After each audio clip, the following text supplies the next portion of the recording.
Don't come back! Or you'll die! I was speechless when I suddenly received a call from my husband while I was on an overseas business trip. His voice was filled with a sense of urgency. Then, he repeatedly said, Do not come back to the country until I contact you. Before abruptly hanging up the phone. What on earth is going on? No matter how much I thought about it, I couldn't figure out what he meant. The ominous message left me feeling crushed by anxiety and fear. I tried calling him back to get a proper explanation, but I couldn't get through. Little did I know at that moment what kind of situation was unfolding. I am Nancy, 35 years old.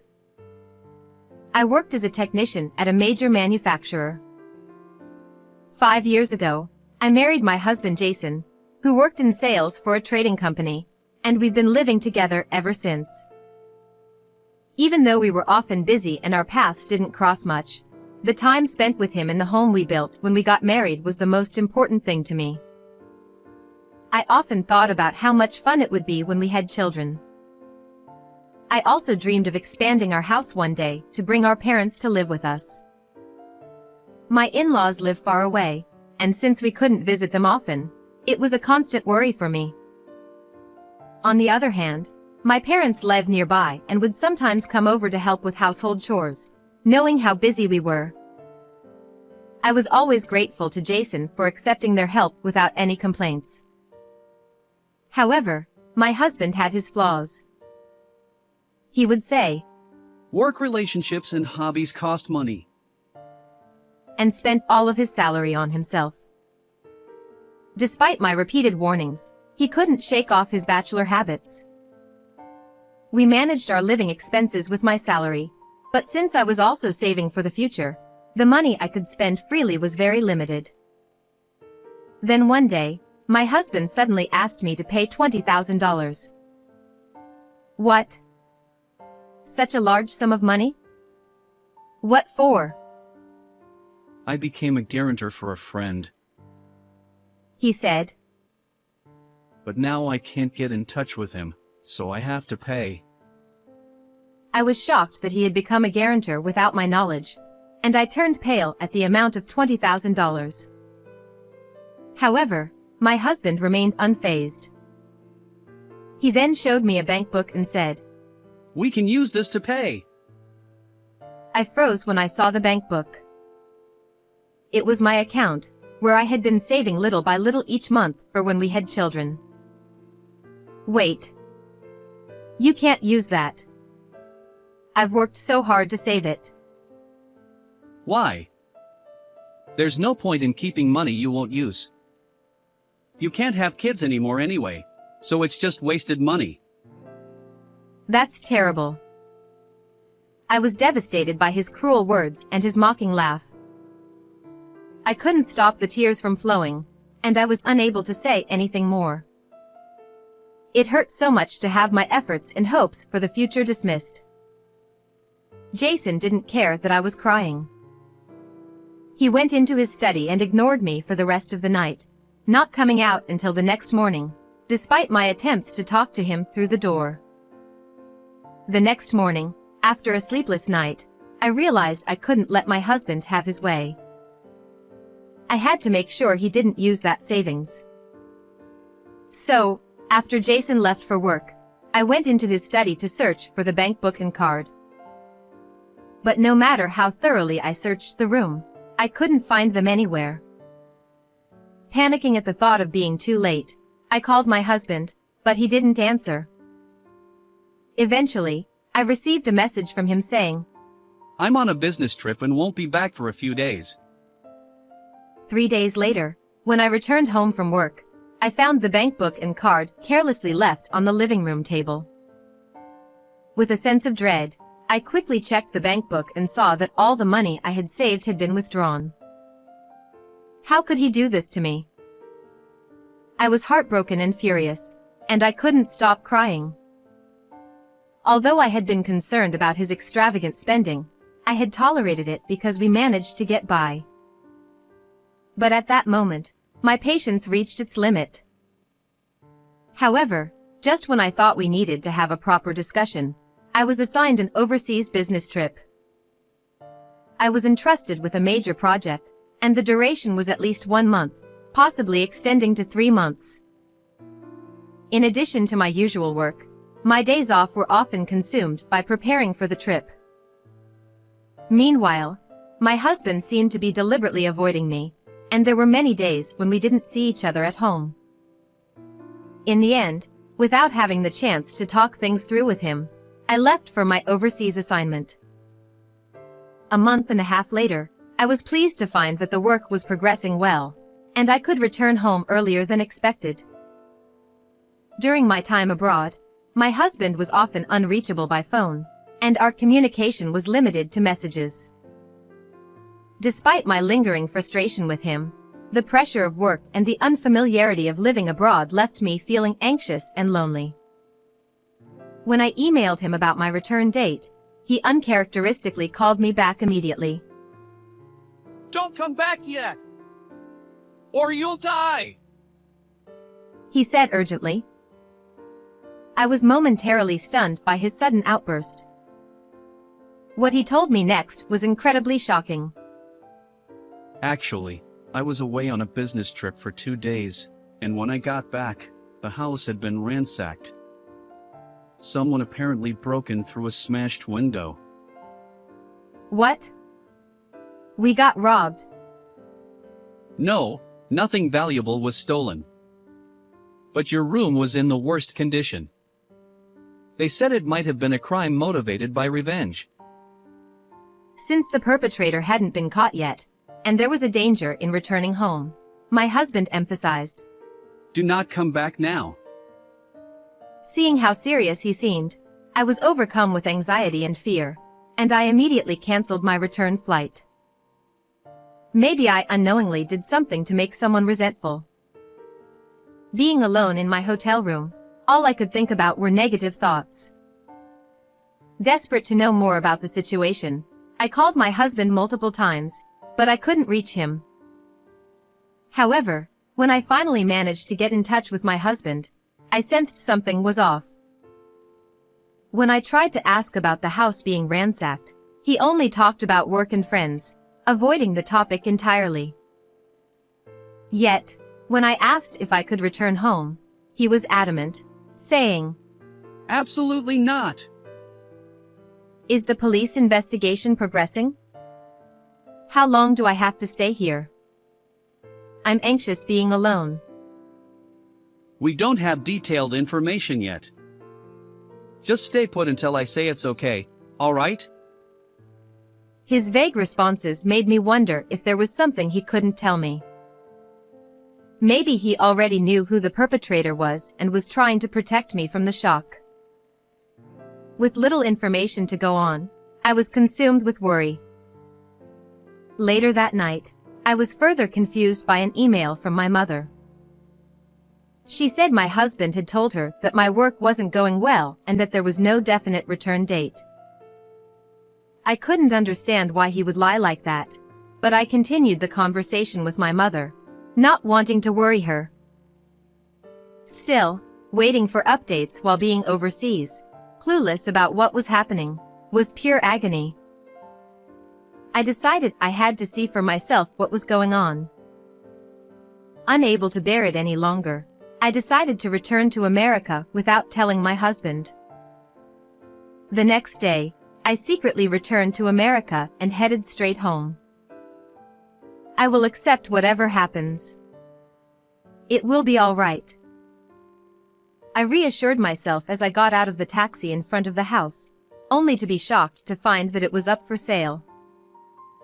Contrary to what my husband had told me, the house hadn't been ransacked, and the windows weren't broken. I unlocked the front door and cautiously stepped inside, only to find the place completely empty. The furniture we had chosen together, my clothes, and books, all gone. I had mentally prepared myself for danger upon my return, but the reality that greeted me was beyond anything I had imagined. Not understanding what was going on, I knew I needed to find Jason, Since I had returned without telling him, I couldn't ask him directly where he was. Even if I did, I couldn't be sure he would tell me the truth. So, I decided to use my phone's location services to find out where he was. 2 hours later, I found myself in a city adorned with sparkling neon lights. I was keeping watch in front of a certain club when my intoxicated husband stumbled out, supported by a female staff member. The house is likely to sell for a good price, and with my gloomy crying wife not coming back for a while, I'm free to have the time of my life. Clearly under the influence, he didn't hold back his loud, cheerful demeanor. The woman linking arms with him asked, Are you not going to leave your wife? Ha ha. He crudely laughed it off. That woman is my cash cow. I'm not letting her go. She'll keep working hard for me from now on. With those words, he pulled the woman closer by her shoulder. Unable to watch any further, I quickly left the scene, feeling heartbroken and betrayed by the husband I had trusted. Wiping away tears repeatedly, I told myself, no more tears. I have to be strong. Summoning up my courage, I resolved to plan and execute something despite my faltering heart. A week later, in the evening, I headed to the hotel and sat in the lobby, waiting for a certain person. About an hour later, a man in a branded suit and luxury watch arrived and stopped by the reception. Finally, the moment had come. After taking a deep breath and giving myself a slap on the cheek to gather my resolve, and I walked towards him. The man, emanating a strong scent of cologne, visibly startled and took a step back when he saw my face. What are you doing here? Waiting for you, Jason. As I approached my husband, he clicked his tongue and glared at me. Who do you think you are, ignoring my words and coming back home like this? Meeting after 2 months, those were his first words to me, and my anger reached its peak. How dare you say that? My shout echoed through the hotel lobby, drawing the attention of staff and guests alike. Among them, the most surprised was my husband himself. He looked flustered. Let's go to the room and talk first. He grabbed my arm and started walking. I stared daggers at his back in silence. Upon entering the room, my husband threw his bag down and took off his jacket, pushing it towards me. He gestured with his chin for me to hang it up. Who does he think he is, acting all high and mighty at a time like this? He doesn't understand anything. Filled with anger, I threw the jacket back at him defiantly, catching him off guard with my unprecedented rebellious attitude. I came back home to see the truth with my own eyes. Ha! What are you talking about? You mentioned before about being a guarantor for your friend. Give me his name, contact information, and workplace. I'll tell him to repay the money quickly. I confronted my husband with a piercing stare. But he looked bewildered as if he didn't know what I was talking about. It was incredibly painful for me, yet it seemed like something he could easily forget. That realization filled me with unbearable frustration. Oh. As if recalling something, he lifted his head and reluctantly loosened his tie. Letting out a deep sigh, he resigned himself. The thing about being a guarantor for my friend. It was a lie. He confessed. To my shock, the $20,000 debt turned out to be from my husband's reckless spending. Unlike you, I have expenses to maintain social connections. Stop dredging up the past. He defiantly yelled at me, shifting the blame onto me. His words about the past finally broke my patience. The only reason you could repay that debt was because of the money I had saved. I forcefully slammed the nearby table and confronted him. You used my money without permission, never paid me back, and now you're saying it's all in the past? Don't you dare act so self-righteous. Overwhelmed by my outburst, my husband staggered back. I took a deep breath to calm myself down. Then, shall we talk about the $50,000 debt you accumulated while I was away? At those words, my husband turned pale. I sat down on a nearby chair and silently gestured for him to sit across from me. He realized that my demeanor was different from usual, nervously took a seat, and feigned ignorance. I don't know what you're talking about. Did you think I only returned to America today? What? Isn't that the case? I've been back for some time. I found out you've been using this hotel as your home base by tracking your movements with GPS. I looked at him coldly, and he lowered his head, sweat beading on his forehead. I've had the chance to investigate your activities until today. Taking advantage of my absence due to the overseas business trip, my husband had been frequenting clubs and extravagantly partying with women. Additionally, he had been splurging on expensive limited edition brand items and gambling away money. As a result, in just a month and a half, he had racked up an astounding $50,000 in debt. To cover this debt, he had sold our house without my consent. That house, with its prime location and meticulously designed rooms, was a highly desirable property. Even I, a layperson, knew it would sell quickly.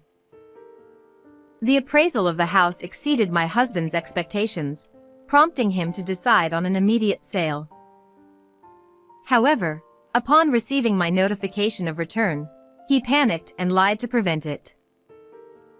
Our home has been vandalized and is unsafe. How exactly did you plan to explain selling the house to me? I thought I could convince you that a house someone broke into was bad luck, so we should move. His cunning left me speechless, and I let out a deep sigh. Did you really think you could sell the house without consulting me? Seeing his face pale, I slammed a set of documents from my bag onto the table. He hurriedly grabbed them, and upon reading, fell off his chair. How? How did this happen? The documents nullified the house sale contract he had signed. He was visibly shaken, holding his head in disbelief. Too bad your plan didn't work out. He seemed to want to say something, but I ignored him and returned the documents to my bag. The cost of building our house was covered by the money I had saved diligently since my single days, so the house was in my name. For anyone other than the title holder to sell the house, my consent was required. My husband had forged a power of attorney without my consent. Naturally, such a contract was invalid, so I informed the real estate company and took the necessary steps to nullify the sale. Forging a power of attorney is a serious crime. Hearing this, my husband began to tremble. Oh, and there's another crime you're guilty of. My husband had been embezzling money from his company. Whenever his fraud was about to be discovered, he would shift the blame onto his subordinates. One of these subordinates, who had grown suspicious of being repeatedly blamed for things he hadn't done, had found evidence of my husband's wrongdoing. How? How did this happen? Your subordinate Harrison is an old classmate of mine. He's a bit clumsy, but very serious and responsible. While investigating my husband's activities, I coincidentally reconnected with Harrison. Upon learning each other's situations, we decided to work together. My husband looked shocked, but then quickly scoffed and defied me. I'm well regarded at the company. I don't know what Harrison found, but no one will believe a guy who's constantly being written up. When I heard those words, a deep sense of disgust welled up inside me. I couldn't believe he was shifting blame onto a hard-working subordinate without any remorse for his own misconduct. My husband was still sitting on the floor and looked up at me with a sneer. I don't know what you're misunderstanding, but it won't be Harrison who reports you to the company. It's me. What? I have the evidence of your misconduct from Harrison, and if I tell them about all the debts you've accumulated, it'll be pretty convincing, won't it? I had already contacted his company, and a meeting with his direct superior was scheduled. The heads of the accounting and HR departments would also be present. Even if my husband tried to talk his way out of it, there was no escaping once the company started a thorough investigation. You're not serious, right? We're married. You can't do this to me. Just this once. Let it slide, please. Gone was his arrogant demeanor. He was now crying and clinging to me. This sudden change only fueled my anger. I will never forgive you. I pulled out another piece of paper from my bag and slammed it on the table. A divorce paper. Wait. If you leave, who's going to pay my debts? You should repay your own debts. It's only natural. As I scolded him for his foolishness, he hung his head in silence. And since the house contract is void, you need to return the down payment immediately, I demanded. At that moment, my husband turned pale and clutched his head. But most of the down payment is already gone. How am I supposed to pay it all back? He stammered. I knew my husband would spend whatever money he had on hand. But that was no longer my concern. I'm not your cash cow. Sign this immediately. I insisted, pushing him to sign the divorce papers. Reluctantly, he did, and I quickly stashed them in my bag. Our marriage, which had felt both long and short, was finally over. Surprisingly, I felt an overwhelming sense of relief. You should also be prepared for a police investigation regarding the forged power of attorney. Goodbye. We will never see each other again. Without another glance at him, I walked out of the hotel room. A year later, I learned that my husband had repaid the embezzled funds but was fired from his job, avoiding criminal charges. He had apparently begged his parents for help, and his reputation shifted from being a proud son to a disgrace. Although he wasn't prosecuted for the forged power of attorney, he lost his job and home, left with nothing but significant debt. Now, he lives in constant fear, running from his creditors. As for me, I renovated the house I loved and invited my parents to live with me. The three of us now share a happy home. With another major project on the horizon, I will soon travel abroad again for work. Life is fulfilling, and I cherish every moment spent in my beloved home with the people who matter most.